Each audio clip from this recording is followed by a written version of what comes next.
Olá, queridos amigos, nós estamos aí de volta para falarmos mais um pouco sobre vocações. Nós que estávamos fazendo todo um itinerário sobre a questão vocacional. Entender também que a vocação se constrói primeiramente das dimensões mais elementares. A gente teve já um vídeo falando sobre a importância da vocação, depois dos elementos primários, básicos, que a gente pensa assim, isso eu não preciso porque eu já vivo bem e agora eu só quero saber do que é o meu chamado. Mas acabar que depois a gente vai entrando numa bola de neve e a gente vai esquecendo de cuidar de nós mesmos, e aí depois é um processo que é muito difícil de reverter. Então é muito importante que a gente comece mesmo a ter essa consciência do autocuidado, da gente ter um cuidado pessoal, né? Então, com a nossa higiene, né, a questão do banho, de se cuidar, né, de ter mesmo todo esse processo também da higienização, a questão do sono, de descansar, de ter também restituído também o sono reparador, né, ter uma boa noite de descanso, e também a questão da alimentação. A gente precisa também ter um cronograma alimentar, não precisa ser alimentos muito caros, difíceis de acesso, mas que sejam alimentos simples, que a gente sempre associe proteína, carboidrato, uma gordura boa, e a gente também tem um plano alimentar para que a gente também esteja bem ordenado no nosso interior, né, na nossa dimensão corporal, e assim a gente possa servir melhor na missão. Então também é muito importante que a gente tenha planos alimentares saudáveis, beber água, fazer exercícios físicos. E agora nós vamos falar sobre o quarto e último elemento também dessa estrutura básica, para depois a gente começar a pensar em falar mais de chamado, de vocação, de realidade mesmo, de vida consagrada, que precisa mesmo desses elementos primários bem construídos, que é o ambiente, né? Então, o que é o ambiente? Por que a nossa vocação também, nós temos que criar um ambiente vocacional para viver também essa dimensão do chamado? Uma pergunta que sempre chega assim para mim, né, para que eu possa fazer direcionamento, aconselhamento, é algo muito comum mesmo assim, né, que as pessoas perguntam, é em relação, por exemplo, ao desligamento vocacional. Isso é algo que eu até mesmo estou estudando mesmo através da experiência, porque assim, o desligamento vocacional é uma ruptura tão traumática que eu penso que é uma das estruturas mais traumáticas de rompimento da vida humana, né? O rompimento vocacional. Muitas pessoas pensam assim, agora eu me desliguei da minha comunidade, da congregação, da vocação que eu tinha, qual que é a minha identidade, o que eu sou, por que eu nasci, por que eu estou na existência, e ficam naquele dilema, né, tão difícil no ambiente vocacional e perdem a vocação, ou pior, né, faz aquele trauma, uma situação contra Deus e perdem mesmo até a fé.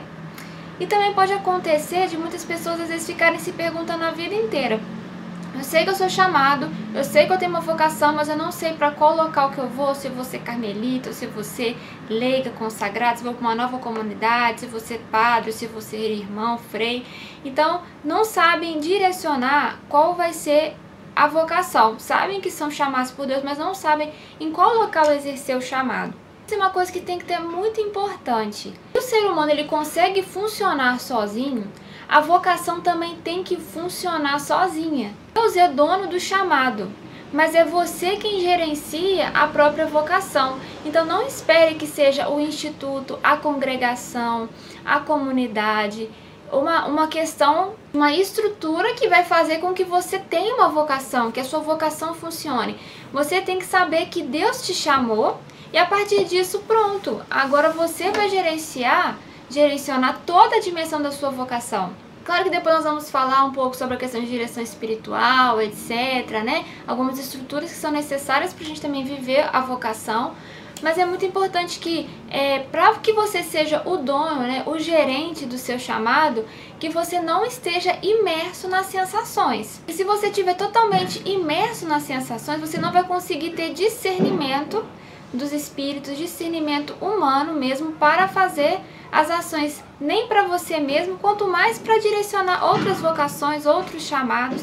Então é muito importante que você primeiro, né, tenha mesmo essa libertação das sensações, que não esteja imerso, né, em mover-se por sensações, e a partir disso você vai gerenciar, né, as próprias consolações e a própria ascese. Então Então, por exemplo, tem uma frase de São João da Cruz que eu gosto muito, que diz assim: a consolação dai a quem precisa delas. Então você não pode viver numa estrutura de reações daquilo que acontece, como se fosse uma ação e uma reação. Você tem que saber olhar o seu ambiente vocacional, aquilo que também é a sua vocação, que é dona, né, do seu próprio chamado, né, gerenciando para Deus que é o autor da sua vocação, e você vai poder distribuir uma consolação, né, para quem precisa daquelas consolações. Você pode também viver uma consolação, né, para também estar imerso naquela comunidade fraternal, mas também sabendo aplicar a SESI para você mesmo, aplicando também a SESI para as pessoas quando for necessário, né? A SESI seria mesmo não uma punição ou um castigo, mas uma intenção educativa. Então você tem que fazer com que o seu ambiente vocacional ele esteja mesmo construído em intenções educativas. Quando você começa a viver dessa maneira, a partir disso, o seu próprio ambiente já começa também a estar numa engrenagem educativa, que você já começa a viver a vocação em hábitos que te levem a viver a santidade. Agora, se sempre a sua vida é uma bagunça, é sempre tudo no laxo, é sempre só prazer, prazer, foge da dor, vive o prazer, né? Se você não tem mesmo disciplinas, se você não consegue exercer a caridade, né, porque sempre está movido ali pelas intenções dos impulsos que acontecem, então, dimensão até do bom humor, que a gente tem que estar com o espírito leve para estar bem-humorado, né, e também ter uma boa vontade para viver o chamado, porque a vocação precisa de muita boa vontade, porque é uma força mesmo da graça sobre nós, né?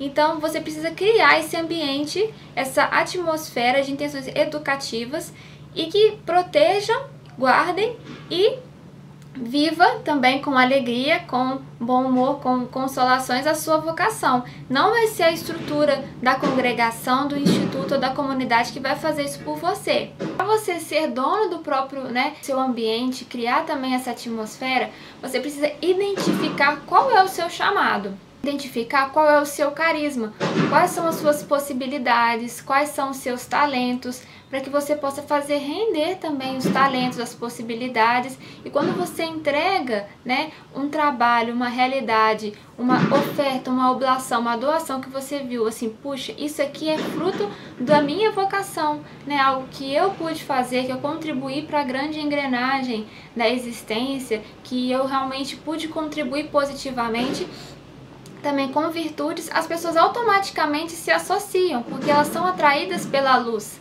elas são atraídas pela bondade, pela verdade, ao amor, né? Mas que também vem dessa força operativa, né? Porque a gente é católico, né? Então católicos são fé e obras, né? Porque obras é que são amores e a fé sem obras é morta. Então também saber viver bem as obras, ainda que seja numa reparação de enfermidade, você fazer uma obra de um sorriso, né? Você fazer também a boa acolhida, a hospitalidade, tudo isso são realidades que você mesmo pode ir implantando também na sua vocação, através dos estudos das virtudes e tudo, né? Tendo também essa integralidade de identificar o seu território, o espaço vocacional. A partir desse momento que você identifica, esse é o meu espaço, a gente não se sente mais injustiçado, né? Assim, estão roubando Jesus de mim, estão invadindo o meu espaço, estou perdendo o meu lugar. Não, você é dona do chamado, onde você chega, você cria o ambiente, você cria a sala, você cria a comunicação. Ninguém está te invadindo e ninguém está roubando Jesus de você. Mas você pode fazer com que o seu ambiente vocacional seja aberto a todos. Isso é muito bom, porque é uma cura de rejeição e a cura do abandono. Mas você também tem que ter esse protagonismo da própria experiência vocacional. A partir disso, quando você identifica o seu próprio chamado, você começa a estabelecer uma autonomia do próprio chamado. Autonomia não é quando você vive uma realidade porque alguém te diz que tem que ser assim, por obediência às regras, mas naturalmente porque você quer corresponder àquela realidade.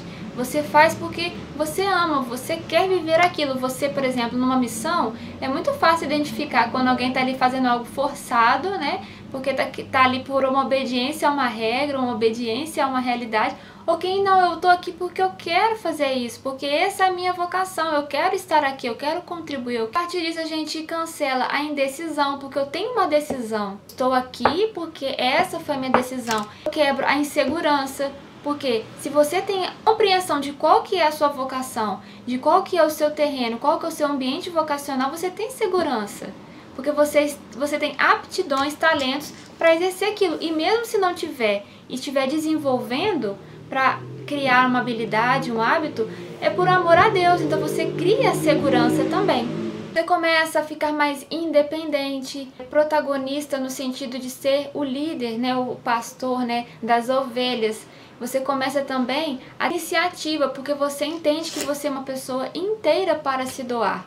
Né? Quem é inteiro pode se doar. Quem está com divisões, segmentações, não tem como se doar, mas eu sou inteira, eu posso me doar. E a integralidade, essa integridade também, que gera confiança, porque o outro vai poder confiar em mim. Eu sou responsável também pela ação de Cristo no mundo.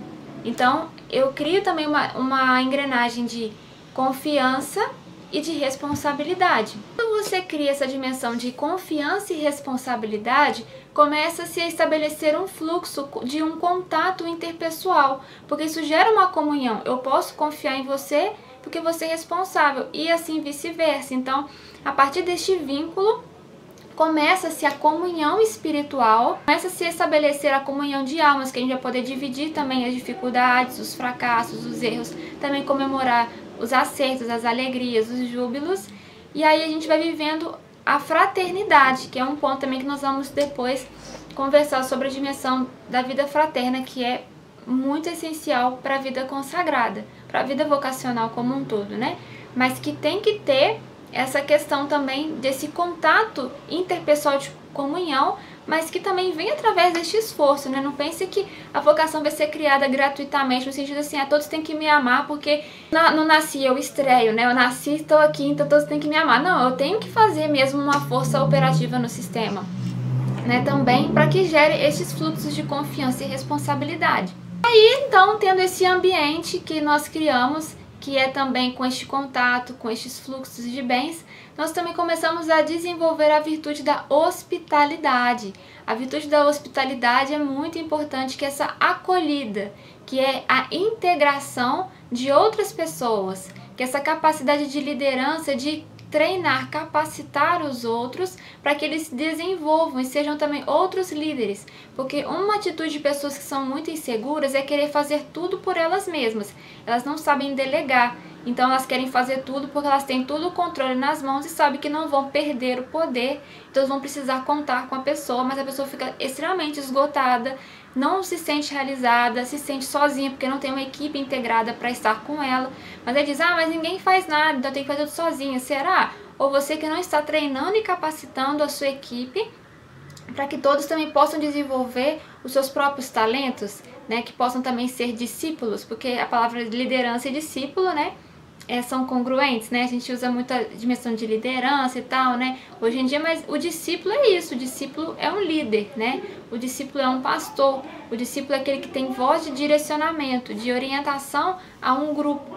Então também tem que ter essa questão, né, de hospitalidade. As pessoas vão se sentir atraídas não tanto por aquilo que você fala, mas por aquilo que você é capaz de fazê-las sentir. Então é preciso ter calor, é preciso ter também essa aproximação. Nem sempre pode ser numa manifestação corporal, né? Eu sou muito de dar abraço, né? Eu sou muito expressiva também no tato, né? Mas às vezes com uma palavra, com uma confiança, né? Delegar uma responsabilidade, algo nesse sentido, também você manifesta essa acolhida, o amor. Já dar uma acolhida em que se estabeleça meios de integração também através da dimensão carismática. É muito bom que o seu ambiente vocacional seja aberto à diversidade, né? Que você possa incentivar a representatividade de espaço a todos, né? Porque é a diversidade que compõe também essa unidade, né? Então, se a gente fosse todo mundo igual, não teria graça, porque o amor está justamente na diferença. Por fim, né, alcançar, né, a grande virtude, que é uma virtude muito essencial para que a gente crie esse ambiente também carismático da própria vocação, e a partir desse momento que eu tenho bem construída a minha estrutura vocacional, eu posso estar na estrutura do instituto, da congregação, da comunidade, da paróquia, né, da arquidiocese, da igreja, né, de todas as estruturas. que é a virtude da ordem. A ordem é muito importante, né? Então é importante que você tenha a ordem também do seu ambiente, não só nessa estrutura espiritual, né? Que são esses valores de confiança, responsabilidade, de desenvolver talentos, mas também na estrutura material, que o seu ambiente seja organizado. Porque quando você tem organização temporal, você minimiza as ansiedades porque você tem previsibilidade. Você sabe onde que está tal coisa, você sabe que em determinado tempo você vai ter uma outra atividade. A ordem também nos possibilita isso, né? Saber que a vida humana não é uma pensão, né? Nós vivemos, né, numa estrutura que cada um faz a sua parte. Você precisa fazer a sua parte. A partir disso também você tem esse descanso, né, de saber por onde você vai começar, onde você vai colocar as coisas, né? E aí você também vai começar a individualizar, né? Por exemplo, não deixar genérico, eu tenho que organizar o mundo. Não, você não tem que organizar o mundo, você tem que organizar a sua gaveta, você tem que organizar o seu quarto, né? Inclusive, uma questão do ambiente, que é muito importante que todos os consagrados tenham, a questão da individualidade do quarto, né? Isso é um pedido até mesmo da Santa Sé, que os consagrados tenham um quarto individual. Este quarto se chama cela, né? Então a cela é muito importante, que é o seu momento também de ambiente de interiorização. Então quando você me for procurar uma nova comunidade, uma congregação, um instituto, é bom você ficar atento. Este quarto, esta casa, esse instituto tem quartos individuais, existem períodos da vocação. Você possa sim dividir o quarto por critérios formativos. Então, por exemplo, no aspirantado, no noviciado, é bom que o quarto seja, por exemplo, em trios, porque você também tem ali aquela responsabilidade de dividir muitas coisas com os irmãos, de saber que, né, uma hora eu quero estar mais acordada, eu tenho que ter aquele horário para dormir porque o outro quer descansar. Então é importante, mas a partir do momento que você professa